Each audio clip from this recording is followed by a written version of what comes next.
Hello everyone, welcome back to my channel commerce कक्षा। I hope आप लोग को कल तक का सब कुछ समझ आ गया होगा। जो नहीं समझ आया आप लोग पूछ लीजिएगा कमेंट सेक्शन में। तो आज हम लोग स्टार्ट करते हैं ऑब्जेक्टिव्स ऑफ बिजनेस से।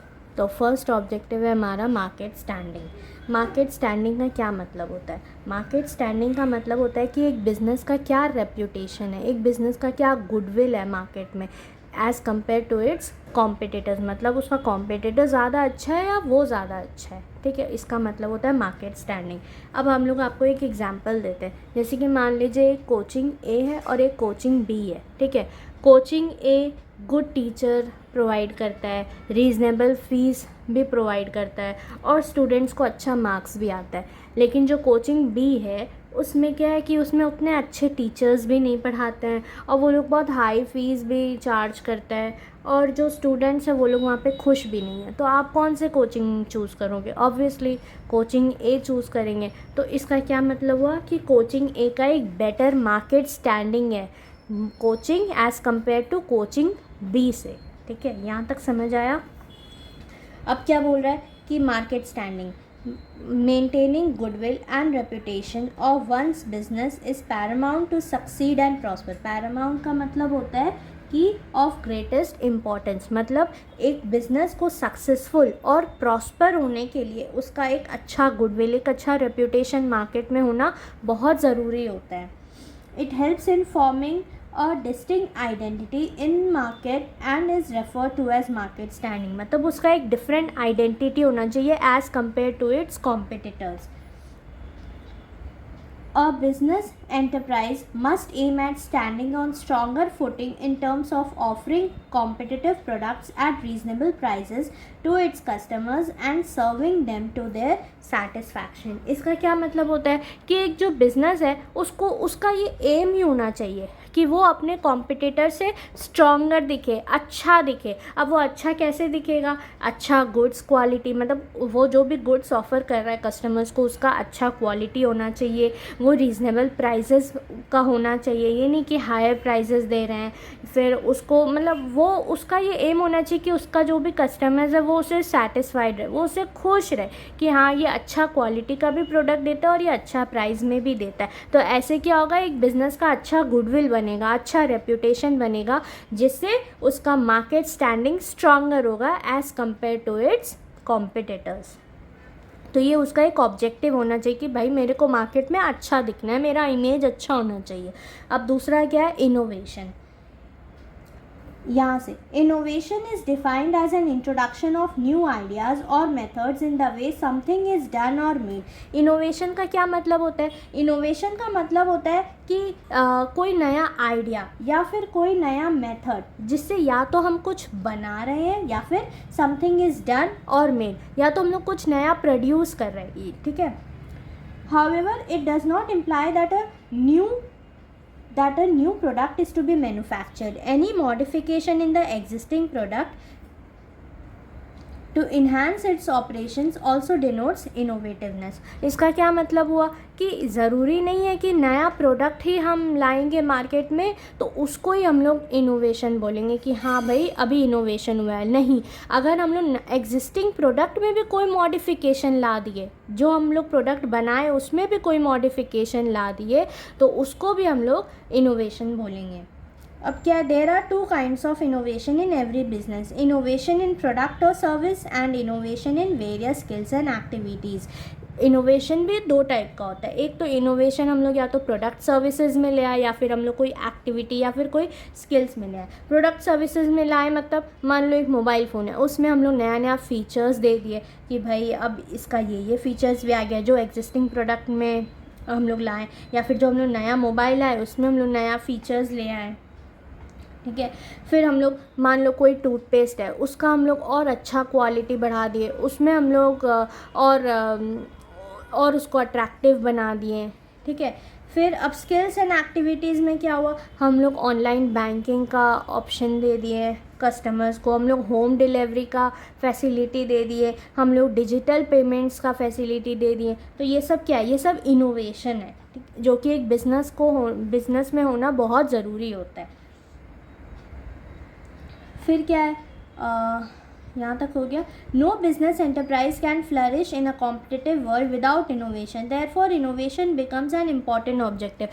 कोई भी बिजनेस मार्केट में ग्रो नहीं कर सकता बिना इनोवेशन के. इनोवेशन होना ही ज़रूरी है, तभी वो ग्रो करेगा इतना कॉम्पिटिटिव मार्केट में. फिर तीसरा क्या है, productivity. Productivity is ascertained by comparing the value of output with the value of input. इसका क्या मतलब होता है, ध्यान से सुनना, ठीक है. अब है कि प्रोडक्टिविटी भी ज़रूरी होता है. तो प्रोडक्टिविटी में मान लो एक फैक्ट्री है, ठीक है. वो 10,000 का रॉ मटेरियल लाया गुड्स बनाने के लिए और उसके पास 10 वर्कर है. एक फैक्ट्री है, फैक्ट्री ए, वो 10,000 का रॉ मटेरियल लाया गुड्स बनाने के लिए और उसके पास 10 वर्कर है और वो टोटल गुड्स बनाया 50,000 का, ठीक है, वर्थ 50,000 का. लेकिन वही दूसरे तरफ दूसरा फैक्ट्री है, फैक्ट्री बी, उसके पास भी सेम सामान था, वही 10,000 का रॉ मटेरियल था और 10 वर्कर था. लेकिन वो क्या किया, वो कितने का फाइनल फिनिश्ड गुड्स बनाया, वो सिर्फ 30,000 का फिनिश्ड गुड्स बना पाया. लेकिन वही फैक्ट्री ए ₹50,000 का फिनिश गुड्स बनाए. तो कौन सा अच्छा हुआ, आप खुद ही बताओ. दोनों के पास तो सेम सामान था, 10,000 का रॉ मटेरियल और सेम वर्कर था, 10 वर्कर था. लेकिन फैक्ट्री ए 50,000 तक का सामान बनाया, फिनिश गुड्स बनाया बेचने के लिए, और फैक्ट्री बी सिर्फ 30,000 का बनाया. तो इससे क्या समझ में आ रहा है कि फैक्ट्री ए ज़्यादा प्रोडक्टिव है, फैक्ट्री ए ज़्यादा प्रोडक्टिव है. तो वही बोल रहा है, comparing the value of output with the value of input. हम लोग कितना इनपुट दे रहे हैं और हम लोग को इन रिटर्न कितना आउटपुट आ रहा है, ठीक है. तो उसको बोलेंगे प्रोडक्टिविटी. अब इसमें हम लोग का फैक्ट्री है और फैक्ट्री बी में कौन प्रोडक्टिव हुआ, फैक्ट्री ए प्रोडक्टिव हुआ, क्योंकि दोनों के पास सेम सामान था. लेकिन फैक्ट्री ए ज़्यादा अच्छे से काम किया, वो ज़्यादा आउटपुट लाया. It is used as a measure of efficiency. In order to ensure continuous survival and progress, every enterprise must aim at generate greater productivity through the best use of available resources. मतलब उसके पास जो भी resources available होता है. अभी factory एक के पास कौन सा अवेलेबल resources था, उसके पास रॉ मटेरियल था 10,000 का और 10 वर्कर था. तो कोई भी बिजनेस को ये एम करना चाहिए कि मेरे पास जो भी अवेलेबल रिसोर्सेज हो उससे हम ज़्यादा से ज़्यादा सामान बनाएं, ज़्यादा से ज़्यादा हम एफिशिएंटली, ज़्यादा से ज़्यादा हम प्रोडक्टिवली काम करें, ठीक है. फिर क्या है, ये भी ऑब्जेक्टिव होना चाहिए. फिर क्या है, physical and financial resources. Any business require physical resources like plant, machine, offices etcetera, and financial resources that is funds to be able to produce and supply goods and services to its customers. मतलब अब objective क्या होना चाहिए कि ये लोग के पास physical resources भी होना चाहिए और फाइनेंशियल रिसोर्सेज भी होना चाहिए. फिजिकल रिसोर्सेज मतलब ये लोग के पास प्लांट होना चाहिए, ये लोग के पास मशीनरी होना चाहिए, ये लोग के पास ऑफिस होना चाहिए जहाँ ये लोग काम कर सके, और इसके साथ साथ ये लोग के पास फाइनेंशियल रिसोर्सेज भी होना चाहिए, जैसे ये लोग सामान ले पाए, हम लोग रॉ मटेरियल ख़रीद पाए, तब ना हम लोग आगे बनाएंगे, ठीक है. The business enterprise must aim at acquiring these resources according to their requirements and use them efficiently. अब बिजनेस को क्या करना चाहिए, बिजनेस को उतने ही रिसोर्सेज लाना चाहिए जितना उसका रिक्वायरमेंट है, ठीक है, और उसको एफिशिएंटली, उसको अच्छे से यूज़ करना चाहिए ताकि वो ज़्यादा से ज़्यादा गुड्स को बना सके, या फिर अच्छे से रिसोर्सेज को यूज़ करना चाहिए. अर्निंग प्रॉफिट, ये तो भाई सबसे बड़ा ही ऑब्जेक्टिव है बिजनेस का. One of the objective of business is to earn profits on the capital employed. Capital employed मतलब हम लोग कितना पैसा लगा रहे हैं और हम लोग को कितना प्रॉफिट क्या हुआ, हम लोग को रिटर्न में कितना मिल रहा है. Profitability refers to profit in relation to capital investment. Every business must earn a reasonable profit, which is so important for its survival and growth. Her business को प्रॉफिट कमाना चाहिए, उसके सर्वाइवल और ग्रोथ के लिए बहुत ज़रूरी होता है. फिर क्या है, social responsibility. Social responsibility refers to the obligation of business firms to contribute resources for solving social problems and work in a society and work in a socially desirable manner. इसका क्या मतलब हुआ, मान लो एक स्वीट शॉप है, ठीक है, एक स्वीट शॉप है, वो उसका जो ओनर है ना, वो सिर्फ प्रॉफिट में ध्यान देता है, और वो जो भी उसका शॉप का जो भी वेस्ट होता है वो ऐसे ही रोड वोड पे फेंक देता है, या फिर ना वो ना बहुत बैड क्वालिटी का इंग्रेडिएंट्स यूज़ करता है अपना स्वीट बनाने के लिए, ठीक है। लेकिन क्या वो सोशली रिस्पॉन्सिबल हुआ? फिर वो तो सोसाइटी का कुछ देख ही नहीं रहा है, तो इससे क्या मतलब हुआ कि वो सोशली रिस्पॉन्सिबल नहीं है। लेकिन वहीं अगर वो एरिया क्लीन रखे, वो अच्छा क्वालिटी इंग्रेडिएंट्स लाए अपने स्वीट बनाने में, वो जो स्वीट उसका है वो डोनेट करे पीपल को, ठीक है, जो इन्वायरमेंट को पॉल्यूशन होने से वो बचाए, तो ऐसे आदमी को कौन बोलेंगे? ये होते हैं सोशली रिस्पॉन्सिबल पर्सन। तो business earns from society, so it should also give something back to the society.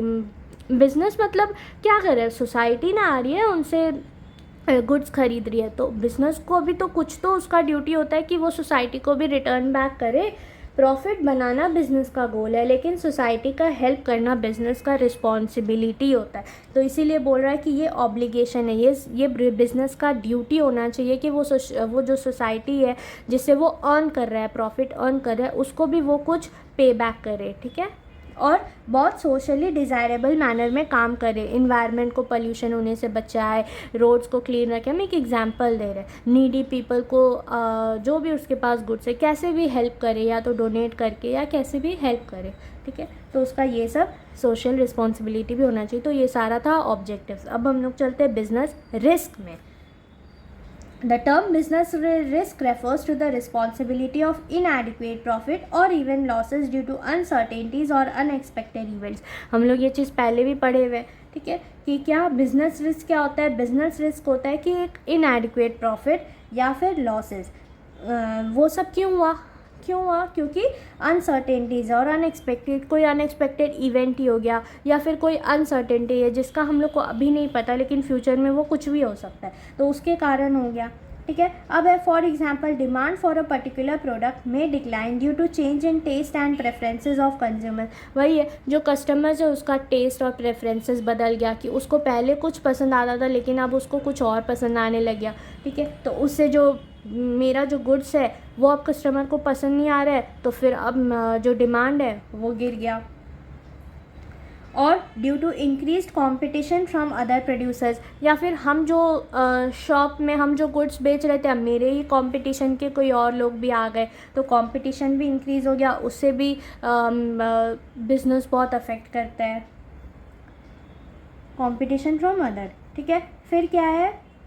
In other situation the shortage of raw materials in the market में शूट अप इट्स प्राइस। अब दूसरा क्या होता है? एक producer है मान लो, ठीक है, तो वो तो रॉ मटेरियल खरीदेगा, फिर उसको वो प्रोसेस करेगा और फिर फिनिश गुड्स बनाएगा। तो जो रॉ मटेरियल वो खरीद रहा है, मान लो उसी का प्राइस बढ़ गया, मतलब रॉ मटेरियल का ही प्राइस बढ़ गया, तो उससे क्या हुआ? उसका कॉस्ट ऑफ प्रोडक्शन बढ़ गया। मतलब वो जितना पहले बनाता था, मान लो वो पहले 10 रुपये का सामान रॉ मटेरियल आता था, ठीक है, और उसको फिर वो प्रॉफिट में अपने कैलकुलेट करके बेचता था, ठीक है। लेकिन अब वो रॉ मटेरियल का ही प्राइस 15 रुपये हो गया, 15 रुपीज़ हो गया है, तो इससे उसका कॉस्ट ऑफ प्रोडक्शन बढ़ गया, ठीक है। कॉस्ट ऑफ प्रोडक्शन बढ़ गया, कॉस्ट ऑफ प्रोडक्शन में इंक्रीज विच इन टर्न में रेड्यूस प्रॉफिट। तो पहले वो उसका कॉस्ट कम था, प्रॉफिट उसको ज़्यादा मिलता था, लेकिन अब उसका कॉस्ट ही ज़्यादा हो गया, तो उसको प्रॉफिट उतना नहीं मिल पा रहा है। तो ये सारा रीज़न होता है, ठीक है। अब क्या है? बिजनेस एंटरप्राइज अब ये इम्पॉर्टेंट है कि बिजनेस भी 2 टाइप का रिस्क को फेस करता है। कौन सा? Speculative and pure. एक होता है स्पेक्यूलेटिव रिस्क और एक होता है प्योर रिस्क, ठीक है।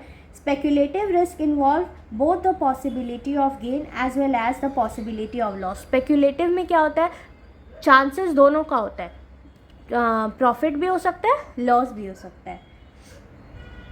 Speculative risk arises due to change in market condition, including fluctuations in demand and supply, change in prices और change in fashion and taste of customers। क्या स्पेक्यूलेटिव रिस्क कैसे हो सकता है?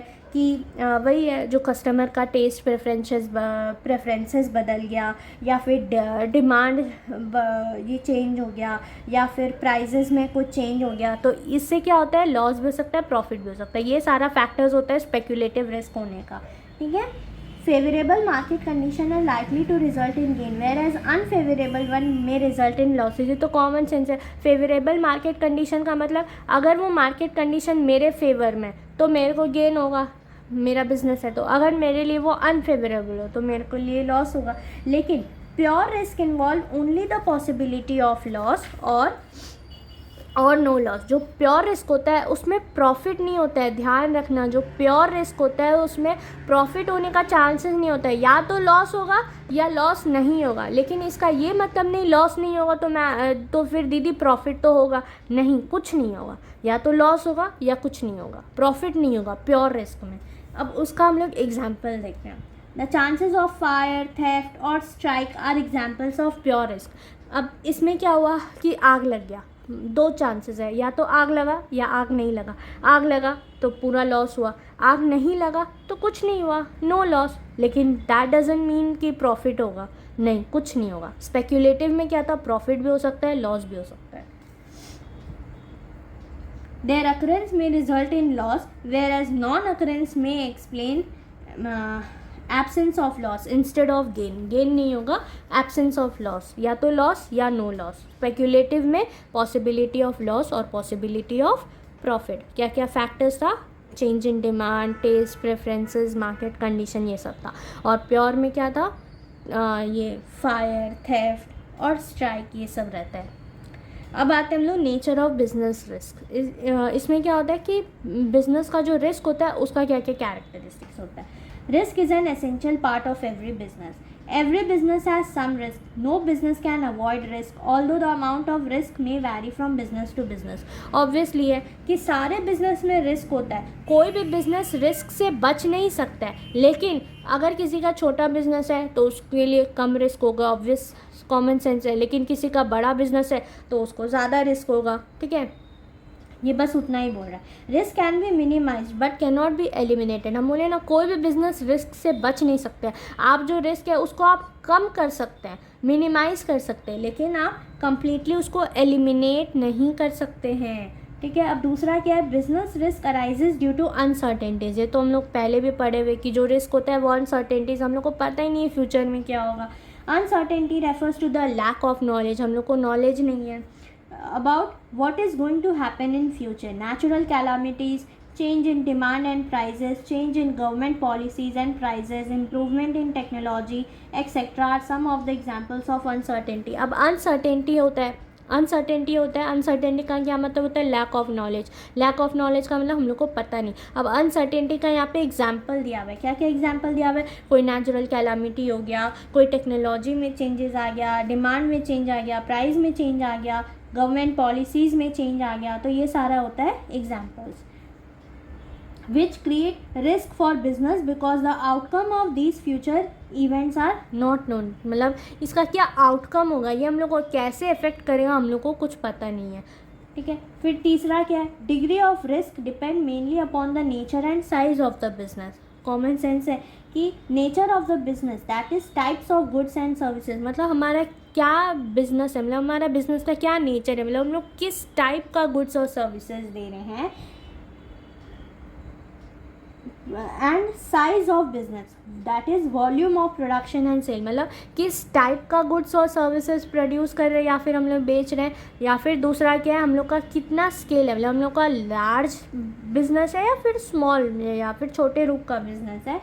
Are the main factors which determine the amount of risk. हम पहले भी बोले थे कि रिस्क डिपेंड करते हैं कि हमारा बिजनेस कैसा है, छोटा है बड़ा है, हम लोग कितना कौन सा किस टाइप का हम लोग गुड सर्विसेज में इंगेज हैं, उस पर रिस्क डिपेंड करता है, ठीक है। फॉर एग्जाम्पल, अब एग्जाम्पल भी है, a business dealing in fashionable items has a high degree of risk. अब जो फैशन है, फैशन तो भैया आए दिन बदलते रहता है। तो अगर कोई बिजनेस है वो नॉर्मल, मान लो एक क्लोथिंग ब्रांड है, ठीक है, मान लो एक क्लोथिंग ब्रांड है, लेकिन वो क्या करता है, वो बहुत फैशनेबल क्लोथ्स में इंगेज है, उसका बिज़नेस बहुत सारा फैशनेबल क्लोथ्स में, वो नॉर्मल कपड़े नहीं बेचता है। तो उसका क्या है, फैशन तो आए दिन बदला, तो उसके लिए ज़्यादा रिस्क है। अब दूसरा क्या है कि वो लार्ज स्केल में भी है, तो उसके पास तो रिस्क और ज़्यादा होगा, क्योंकि उसका बिज़नेस बहुत बड़े रूप में, छोटे रूप में नहीं है, ऐसा।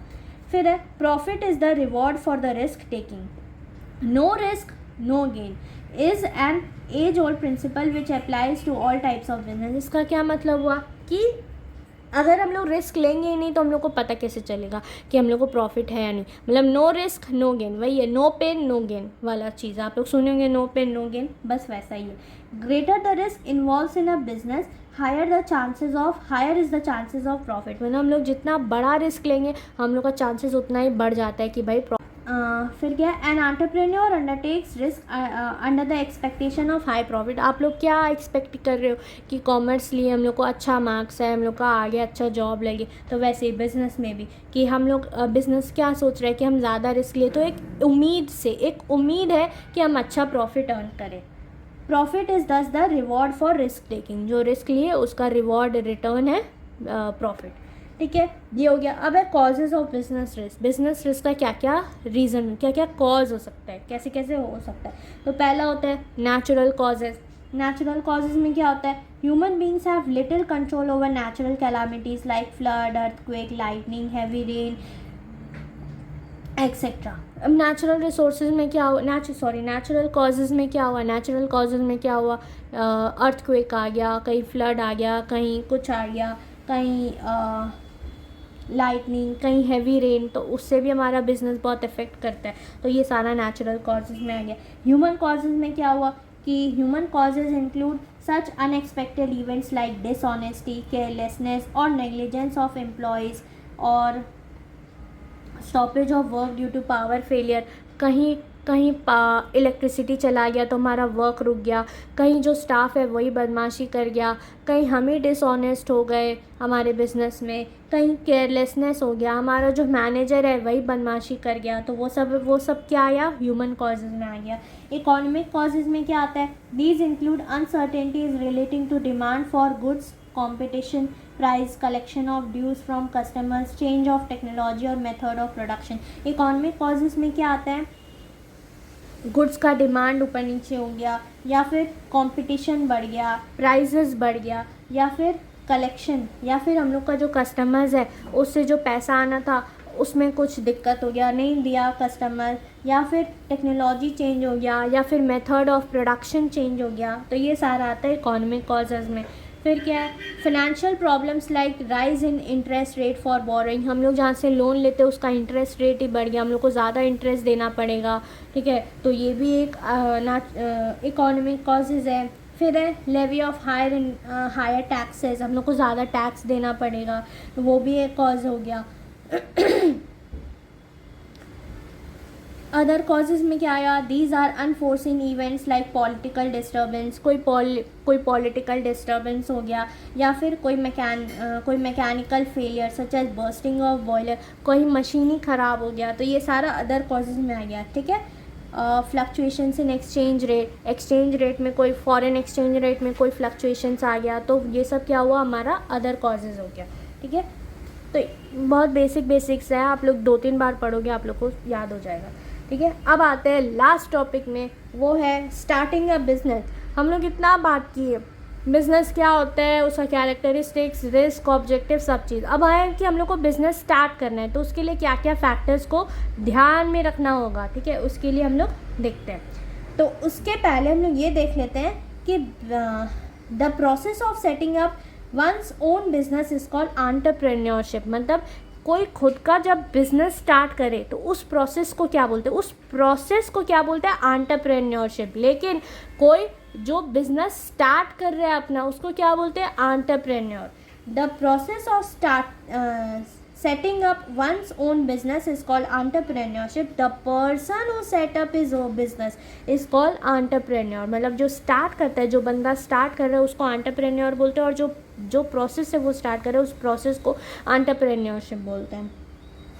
और क्या, the output of the process that is the business unit is called a business enterprise. मतलब अब जो बन के आया, जो बिज़नेस बन के आया उसको क्या बोलते हैं, बिजनेस एंटरप्राइज. ये बेसिक टर्म था, लिखा हुआ था तो इसलिए बता दिया आपको. ठीक है, अब आते हैं हम लोग मेन फैक्टर्स में. पहला फैक्टर्स क्या होता है कि selection of type of business. कि भाई हम लोग को पहले ये सोचना है कि हम लोग कौन से टाइप ऑफ बिजनेस में जाए, हमारा कहाँ इंटरेस्ट है, सब कुछ देखना पड़ेगा. तो उसका क्या है लिखा हुआ है वो देखते हैं.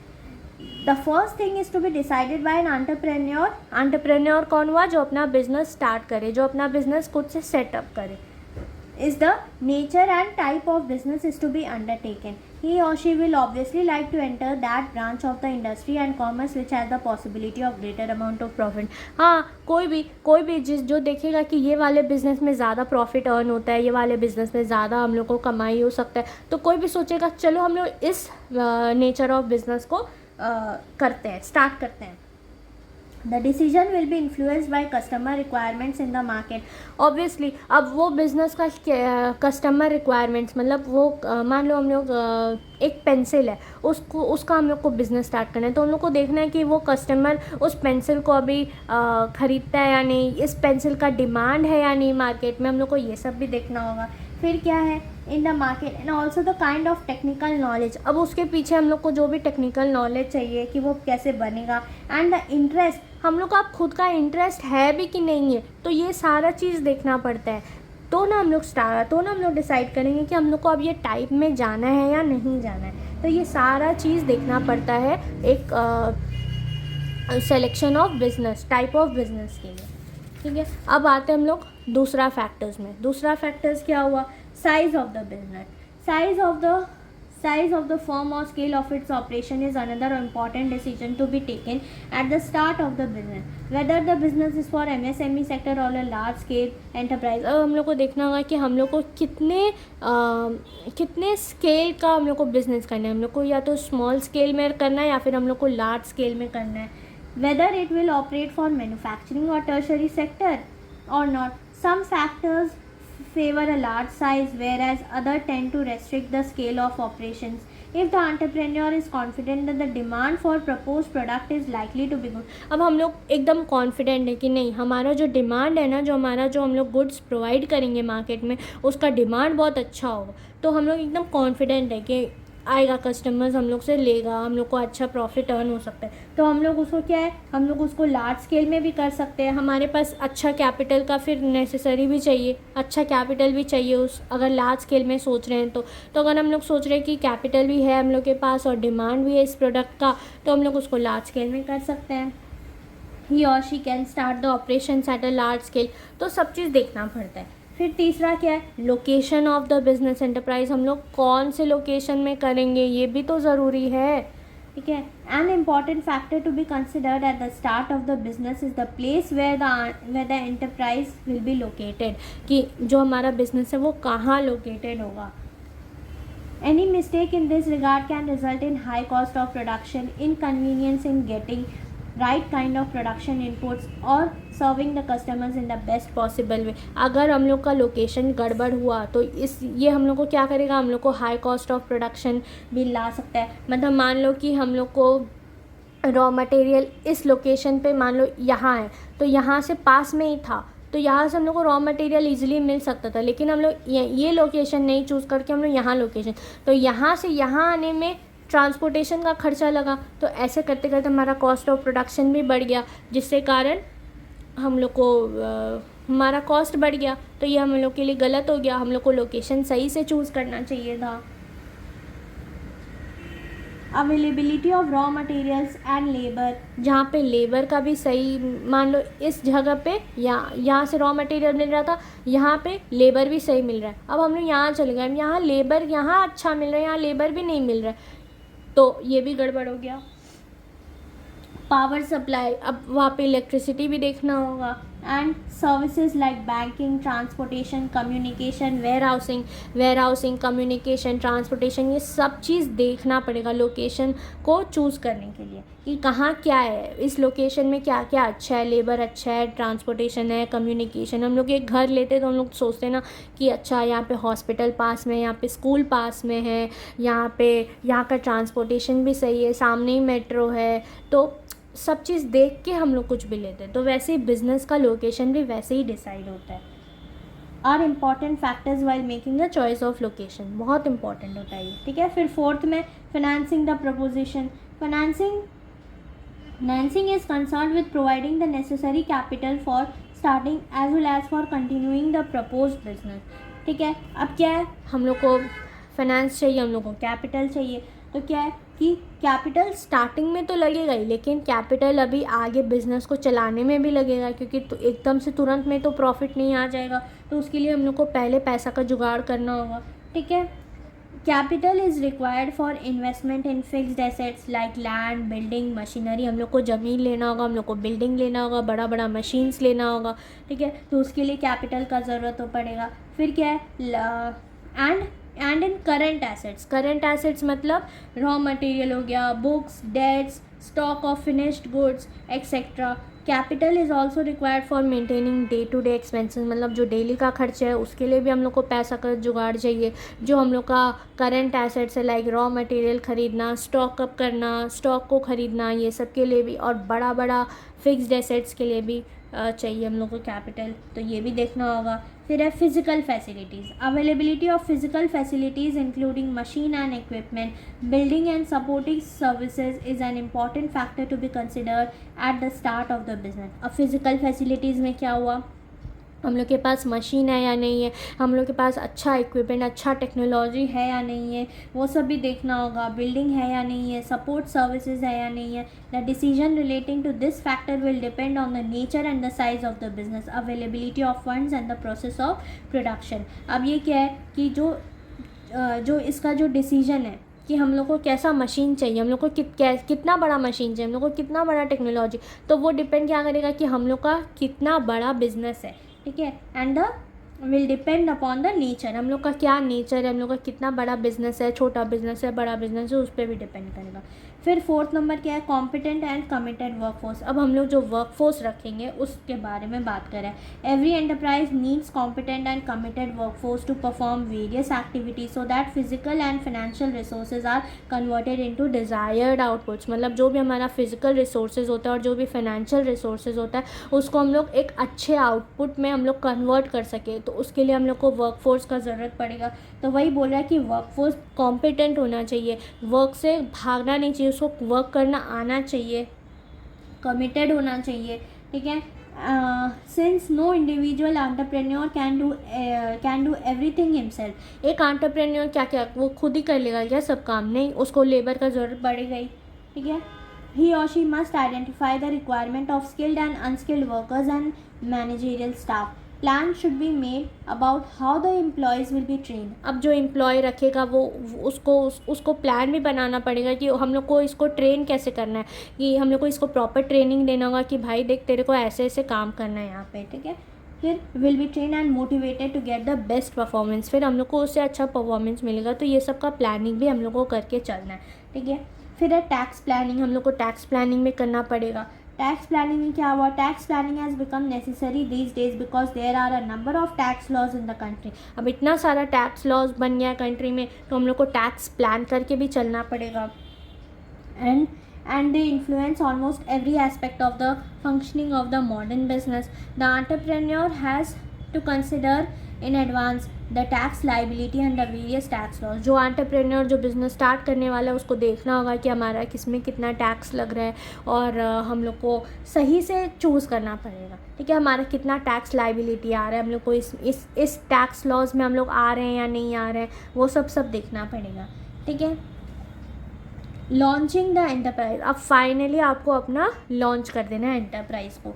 After the decisions relating to the above mention factors have been taken, the entrepreneur can go ahead with actual launching of the enterprise which would mean mobilizing various resources, fulfilling necessary legal formalities, मतलब resources को use करके और जो legal formalities है उसको करके, starting the production process and initiating the sales promotion campaign.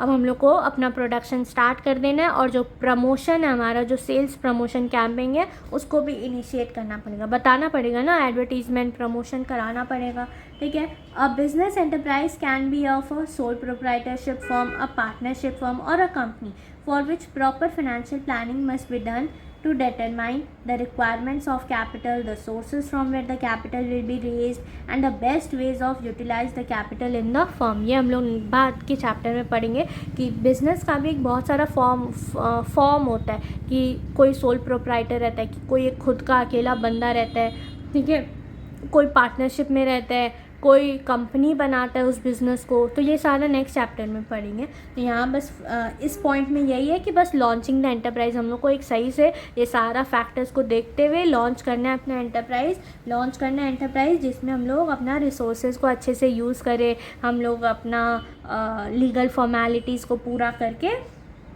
अपना enterprise को स्टार्ट करें। ठीक है, तो ये था आपका चैप्टर 1। कुछ नहीं समझ में आएगा तो पूछ लेना। थैंक यू सो मच, आप लोग यहाँ तक बने रहे, मेरे को ऐसे ही आप लोग सपोर्ट करिए। पसंद आए तो लाइक करिएगा, शेयर करिए, कमेंट्स में बताइए मुझे कि कैसा लगा। मेरे को बहुत अच्छा लगेगा आपसे जानकर, और कुछ भी इम्प्रूवमेंट है तो प्लीज़ बताना मेरे को, मैं ज़रूर इम्प्रूव करूँगी। थैंक यू, कल से दूसरे चैप्टर में मिलते हैं। Thank you so much, bye bye.